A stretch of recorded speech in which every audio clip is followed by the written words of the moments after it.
일어나 나가 한적한 곳을 가서 거기서 기도하시더니 시몬과 및 그와 함께 있는 자들이 예수의 뒤를 따라가 만나서 이르되 모든 사람이 주를 찾나이다. 이르되 우리가 다른 가까운 마을로 가자. 거기서도 전도하리니 내가 이를 위하여 왔노라 하시고 39절 같이 읽겠습니다. 이에 온 갈릴리에 다니시며 그들의 여러 회당에서 전도하시고 또 귀신들을 내쫓으시더라. 아멘.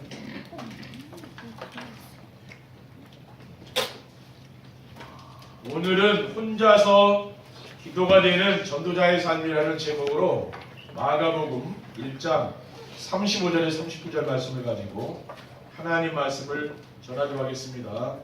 할렐루야. 주위에 계신 성도님들과 새해 인사를 하겠습니다. 전도자의 삶으로 세상의 소금과 빛이 됩시다. 전도자의 삶으로 세상에 순환하시라.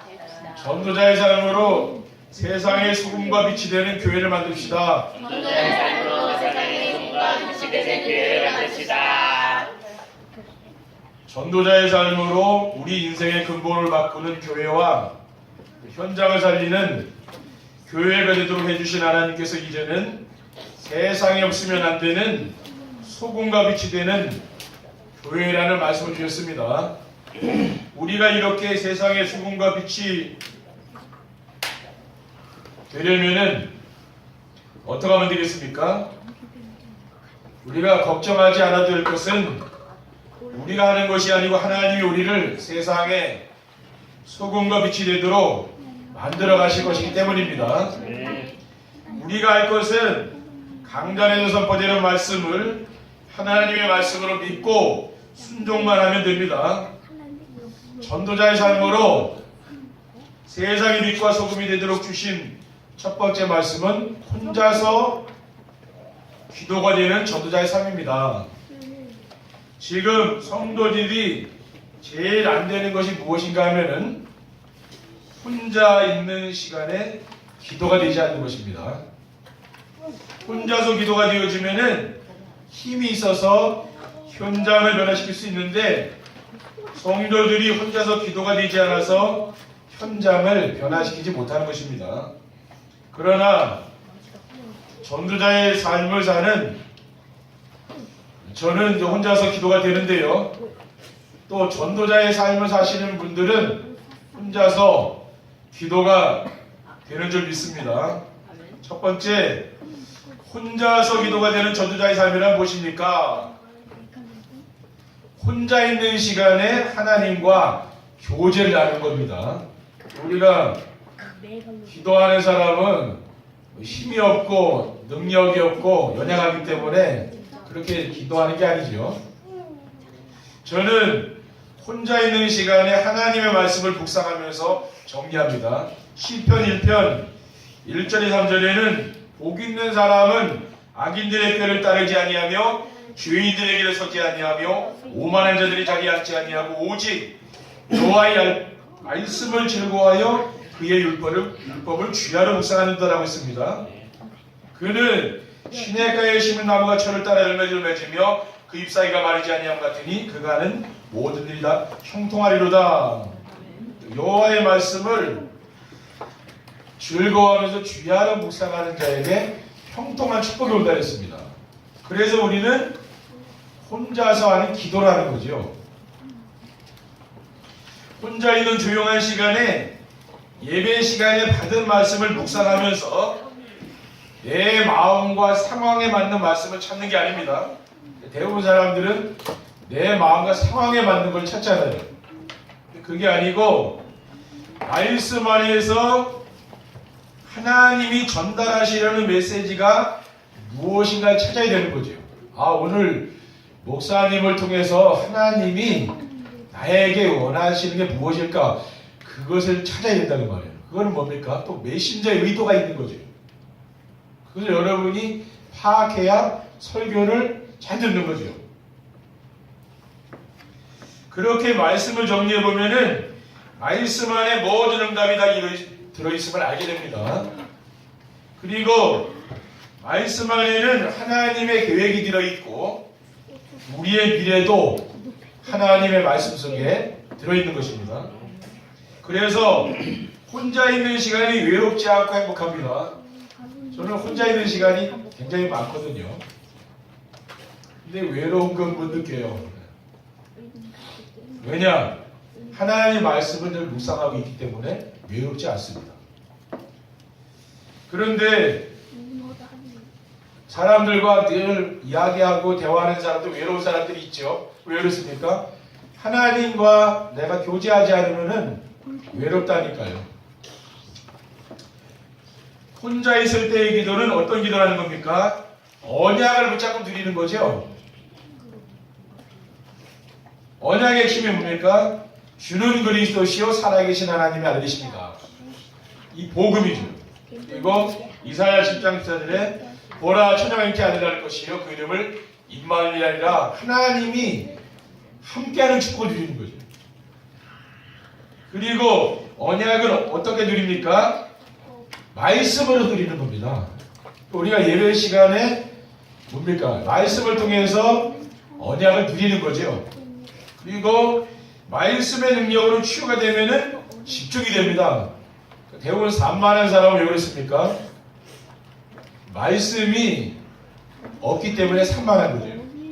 근데 말씀이 들어가서 그 사람이 치유가 되면 어떻게 됩니까? 집중이 되는 거예요.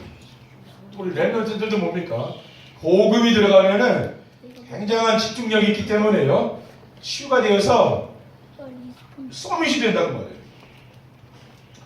혼자서 기도가 되는 전도자의 삶이란 무엇입니까? 현장에 가면은 하나님이 주신 권세를 누리는 기도를 합니다. 하나님의 말씀 가운데서 하나님이 주신 신분과 권세와 관련된 말씀을 암송하고 묵상하는 기도를 하게 됩니다. 하나님의 자녀는 현장에서 하나님의 나라를 누릴 권세가 있는 거죠. 요한복음 1장 12절에 영접하는 자고 그 이름을 믿는 자들에게는 하나님의 자녀가 되는 권세를 줬다 했어요. 그리고 하나님의 자녀에게는 어떤 권세가 있습니까? 베드로전서 2장 9절에 그러나 너희는 택하신 족속이요 왕같은 제사장들이요 거룩한 나라요 그의 수위가 된 백성이니 이는 너희를 어두운 데서 불러내어 그의 귀한 빛에 들어가게 하시기에 아름다운 법을 선포하게 하랍니다. 이러한 말씀을 내가 묵상하면서 암송하는 거죠. 그러면은 현장에 어떤 일이 일어납니까? 누가복음 17장 20절에 21절에 보면 바리새인들이 하나님의 나라가 어느 때에 임하나이까 묻거늘 예수께서 대답하여 이르시되 하나님의 나라는 볼 수 있게 임하는 것이 아니요 또 여기 있다 저기 있다고도 못하리니 하나님의 나라는 너희 안에 있느니라 그랬죠. 하나님의 나라가 임한다는 거예요. 그건 세상 나라가 아니잖아요. 하나님의 나라는 뭡니까? 하나님이 통치하는 걸 말하는 거예요. 로마서 14장 11절에 하나님의 나라는 먹는 것과 마시는 것이 아니요 오직 성령 안에 있는 의와 평안과 희락이라 했어요. 그리고 하나님의 나라는 어떤 것이냐? 성령의 능력으로 더러운 귀신들이 떠나가는 겁니다. 마태복음 10장 28절에 보면 그러나 내가 하나님의 성령을 일부어 귀신을 쫓아내는 것이면 하나님의 나라가 이미 너에게 임하였느니라고 했거든요. 그렇죠? 여러분 이 성령 충만함을 받으면 귀신의 세력들이 다 도망가는 거죠. 우리 안수 집사님 이야기 들어보니까 귀신을 봤다더라고요. 저는 아직까지 귀신을 한 번도 못 봤거든요. 근데 여기 그 진짜 귀신이 있다고 말해요. 그 귀신의 세력이 도망가는 거예요. 그것 때문에 우리가 두려워할 게 없는 거죠. 그리고 그리스도를 믿는 모든 성도들에게는 귀신을 내어쫓는 권세를 주었습니다. 누가복음 10장 19절에 내가 너에게 뱀과 정갈을 밟으며 원수의 모든 능력을 제어할 권능을 주었으니 너희를 해칠 자가 결코 없으리라 했어요. 이 사탄을 결박할 수 있는 그 권세를 준 거죠. 그리고 마가복음 16장 17절에 18절에 믿는 자들에게는 이런 표적이 따르니 곧 그들이 내 이름으로 귀신을 쫓아내며 새 방언을 말하며 뱀을 집어올리며 무슨 독을 마실지라도 해를 받지 아니하며 병든 사람에게 손을 얹은 즉 나으리라고 했습니다. 그러니까 이런 귀신의 세력들이요 다 꺾이고 도망간다고 말이죠. 하나님의 나라가 임하면은 이런 일이 일어나는 거예요. 우리가 해야 될 게 뭡니까? 정시배를 드리면서 이 말씀을 계속 들으면은 흑암은 자연스럽게 꺾이는 거죠. 그렇죠. 내가 떠나가라고 큰 소리 지른다고 떠나가겠습니까? 물론 떠나가긴 나중에 또 온다니까요. 근데 말씀을 통해서 내 마음에 하나님의 은혜가 임하면 그거는 영원히 떠나가는 거예요. 그리고 혼자서 기도가 되는 전도자의 삶이란 무엇입니까? 바꾸지 않으면 안 되는 각인뿌리 체질을 바꾸는 기도를 합니다. 각인뿌리 체질을 바꾸기 위해서는 어떻게 해야 됩니까? 언약을 붙잡고 누리는 기도를 해야 되는 거죠. 언약은 뭐 복음이잖아요. 복음 누리는 기도를 하라고 말해요. 우리는 종교인들과 같이 무엇을 달라 복을 구하는 그런 기도를 하는 게 아니죠. 뭡니까? 복음, 우리에게 하나님 주신 복음을 누리는 기도를 하는 겁니다. 그렇기 때문에 기도를 하게 되면 어떻게 됩니까? 힘을 얻게 되는 거죠. 여러분이 조용한 시간에 말씀을 들으면서 기도하게 되면 어떻게 됩니까? 힘이 온다는 거예요. 영적인 힘이 생기는 거죠. 그런 게 행복하다는 말이에요. 그래서 제가 행복한 목사라고 이렇게 이야기하는 겁니다. 그러면은 각인뿌리 체질을 어떻게 바꿉니까? 부활하신 그리스도께서 주신 사도행전 1장 1절의 말씀입니다. 갈보리산의 언약이죠. 그리스도. 그리고 사도행전 1장 3절에 감람산의 미션인 하나님의 나라를 드리고 사도행전 8절에 마가다락 방답입니다. 오직 성령 충만 받는 거죠. 그러면은 무엇가 보이느냐? 나의 천명, 나의 소명, 나의 사명이 발견된다고 말이에요. 그리고 당연한 것, 꼭 필요한 것, 절대적인 것을 찾게 되는 거죠. 그러면서 그 일에 일심전심 지속하는 거예요. 지금 우리 교회는 전도자의 삶을 일심전심 지속하지 않습니까? 우리 정시회도 일심전심 지속하는 거예요. 그러면은 어떻게 됩니까? 오직 유일성 재창조 영감이고 세상 사람들이 받지 못하는 그런 오직의 응답이 와요. 유일한 응답이 와요. 그러면서 하나님의 역사들이 나타난 재창조 응답이 와요. 그러면서 24시게 되는 거예요. 그게 25시 하나님의 시간입니다. 그러면서 영원한 응답 속으로 내가 들어가게 되는 거죠. 그러면서 뭐가 바뀝니까? 각인뿌리 체질 바뀌는 거예요. 우리는 나도 모르게 어릴 때부터 들어와 있는 나중심, 물질중심, 성공중심 그 12가지 문제가 우리 속에 있잖아요. 그렇죠? 지금도 그게 나오지 않습니까?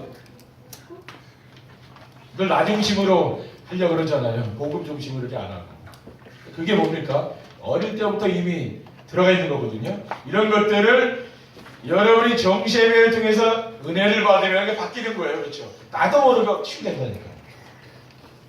두 번째, 혼자서 기도가 되는 전도자의 삶을 살려면 어떻게 하면 됩니까? 잘못된 세계관을 바꾸는 기도를 알아야 됩니다.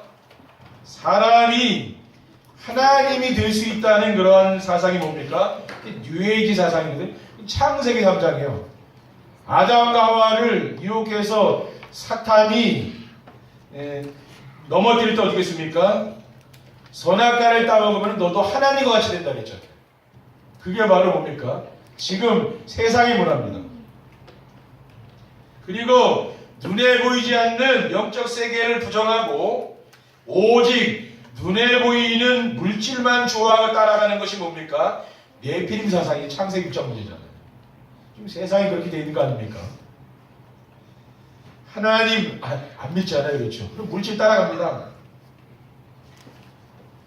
그리고 오직 성공밖에 모르는 바벨탑 사상. 그렇죠? 지금 세상의 모든 엘리트들이 뭡니까? 성공을 향해 나가지 않았습니까? 근데 바벨탑은 결국은 무너진다는 말이죠.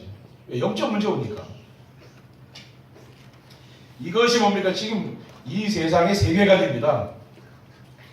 여기서 나오는 게 뭡니까? 사도행전 13장의 무속문화가 여기서 만들어지는 거죠. 그리고 사도행전 16장의 점술문화, 사도행전 19장의 우상문화, 이 세계관을 만들어가는 겁니다. 그러면서 이 사탄이 어디로 들어갑니까? 문화 속으로 파고 들어가서 어디로 갑니까? 엘리트들 속으로 들어가는 거죠. 지금 세상의 문제는 서민들 때문에 문제가 있는 게 아니면 엘리트들 때문에 문제예요. 성공한 사람들이 지금 문제를 만들어낸다니까요. 그래서 그 엘리트들이 어디로 들어갑니까? 정치, 경제, 문화, 사회 속으로 들어가서 완전히 이제 장악한 거죠. 사탄이 세상을 완전히 장악한 겁니다. 그렇기 때문에 이 세상은 파라다이스가 되는 게 아닙니다. 세상이 발전하면은 어떻게 됩니까? 장망성, 결국 세상은 망한다는 말이에요. 왜? 엘리트들이 그 만들어 놓은 그것 때문에 세상은 망하는 거예요. 그것 때문에 뭡니까? 계속 전쟁이 일어나죠. 지금 재난이 오죠. 계속 지금 말세의 징조들이 계속 오지 않습니까?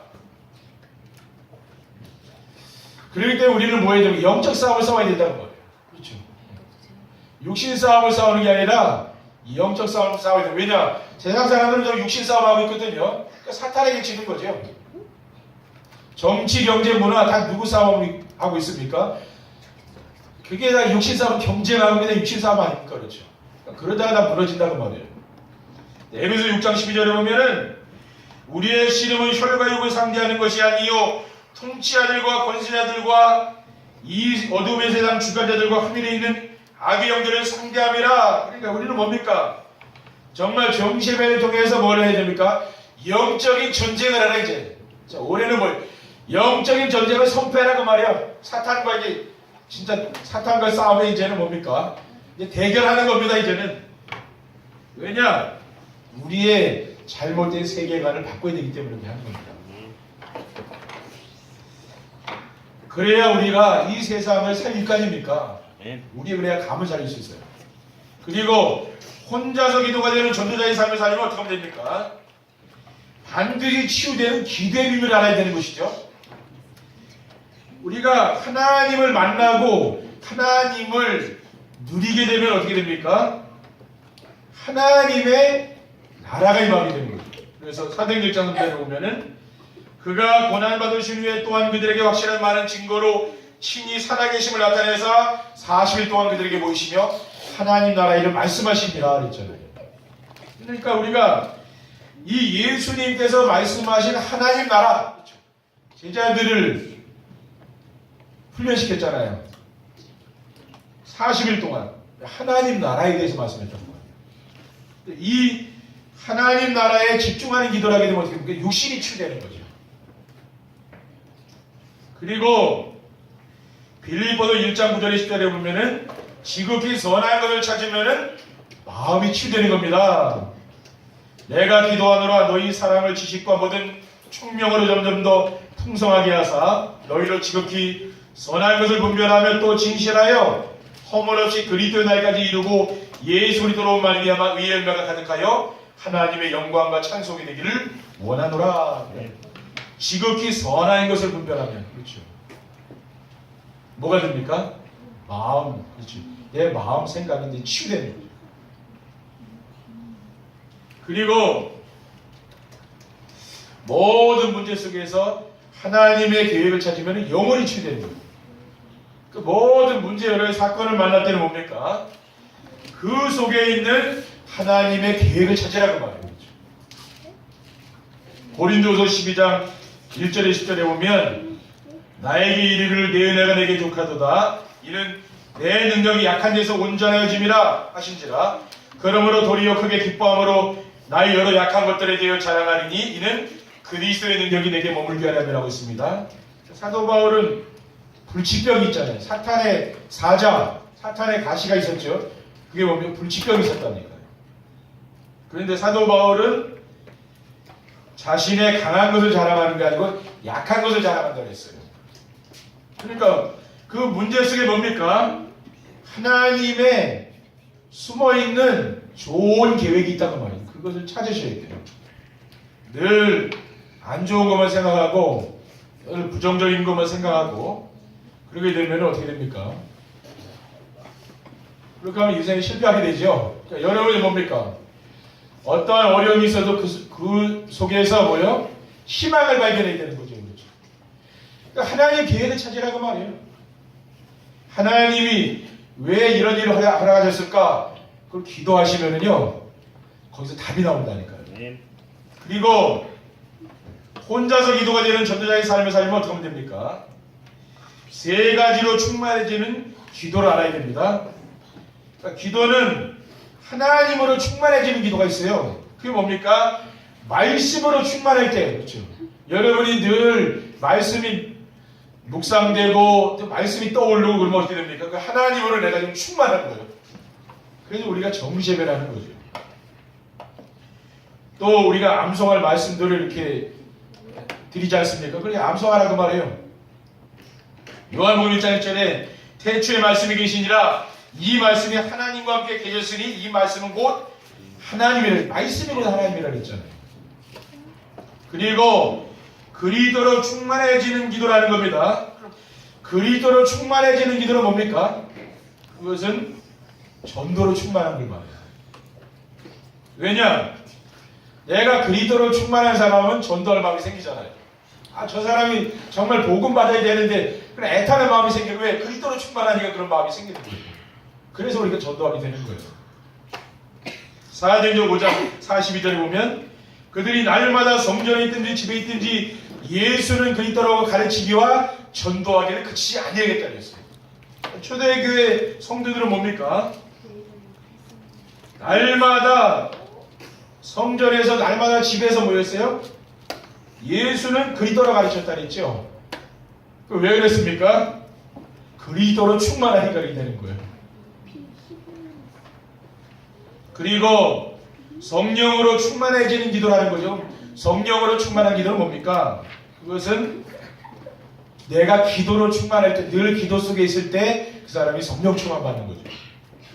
요한복음 16장 24절에 지금까지는 너희가 내 이름으로 아무것도 구하지 아니하였으나 구하라 그리하면 받으리니 너희 기쁨이 충만하리라. 그래서 저는 지금은 제가 이렇게 정시예배를 하는데요. 처음에 정시예배를 모를 때는 하루에 3번씩 기도했다니까요. 하루에 3번씩. 아침에 또 새벽에 또 새벽 기도하고 또 밤에 기도하고 낮에 기도하고 점심 먹고 이렇게 기도했어요. 근데 신학교 다닐 때 이게 학생들이 모여가지고 그룹 스터디라는 거 한다니까요. 숙제를 내주는데 선생님, 이 교수님이 지금은 뭐냐면은 과제물을 공동으로 해요. 옛날에는 혼자 개별적인 과제물 내줬잖아요. 지금은 공동으로 팀을 묶어서 한다니까요. 그럼 어느 집에서 모여서 이제 하잖아요. 그러면은 점심 이제 먹고 시간 되면 나는 화장실 가서 기도하는 거예요. 왜냐? 그렇게 배웠기 때문에 정시 기도해야 된다 그래서 제가 지금은 그렇게 기도 안 했는데 여러분이 정말 정시예배가 안 되는 사람은 정시 기도를 그렇게 하라니까요. 습관을 들여서. 네? 그 시간 되면 내가 어느 일정한 장소에 가서 내가 기도하는 거예요. 어떤 사람은 군대 가서 화장실 가서 기도한다 그러잖아요. 왜? 기도할 데가 없잖아요.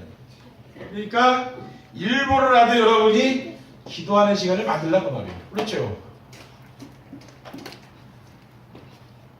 세 번째, 혼자서 기도가 되는 전도자의 삶을 살게 되면 어떻게 하면 됩니까? 예배 시간에 모든 응답을 받으며 행복합니다. 강단 말씀을 신청하고 묵상하고 전달하는 정시예배에 도전하게 되면은 말씀 안에서 모든 문제에 대한 답을 얻기 때문에 굉장히 인생이 즐겁고 행복한 거죠. 그러니까 저는 아침에 조용히 혼자서 제가 말씀을 이렇게 들으면은요 굉장히 행복하더라고요. 그리고 굉장히 힘이 나는 거예요. 활력이 있어요, 삶에. 여러분이 해보시라니까요. 시편 23편 1절에 6절에 여호와는 나의 목자시니 내게 부족함이 없으리로다. 그가 나를 푸른 풀밭에 누이시며 쉴 만한 물가에 인도하시는도다. 내 영혼을 소생시키시고 자기 이름을 위하여 의의 길로 인도하시는도다. 내가 사망의 음침한 골짜기로 다닐지라도 해를 두려워하지 않을 것은 주께서 나와 함께 하심이라. 주의 지팡이의 막대기가 나를 안위하시나이다. 주께서 원수의 목전에서 내게 상을 차려주시고 기름을 내 머리에 부으시니 내 잔이 넘치나이다. 내 평생에 선하신가 인자하심이 반드시 나를 따르리니 내가 여호와의 집에 영원히 거하리로다. 그러니까 이런 말씀이 은혜가 되는 거죠. 왜냐? 말씀을 통해서 모든 답이 나오니까 이런 시편 23편의 말씀대로 어떻게 됩니까? 내 인생이 가는 겁니다. 그렇죠? 그러니 행복한 거예요. 그리고 혼자서 기도가 되는 전도자의 삶을 살게 되면은 현장을 변화시킬 수 있는 힘이 있습니다. 현장에서 만나는 사람들에게 복음으로 답을 주고 영향을 주기 때문이죠. 그러니까 현장의 역사가 일어나는 거예요.